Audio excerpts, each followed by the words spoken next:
Hi అండి, నేను మీ Anu. Welcome to my channel. ఈరోజు నేను బంగాళదుంపతో నగెట్స్ చేస్తున్నానండి. అది ఎలా చేస్తున్నానో మీరు కూడా చూసేయండి.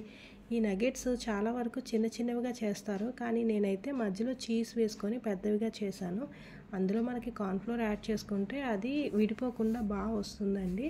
బంగాళదుంప మధ్యలోని చీజ్ వేసుకొని అది సిలిండ్రికల్ షేప్లో చుట్టుకొని స్టవ్ ఆన్ చేసుకొని కళాయి పెట్టుకొని అందులో ఆయిల్ వేసుకొని ఆయిల్ మరిగాక అందులో మనం ముందుగా చుట్టుకున్నవి అందులోకి వేసుకుంటాం.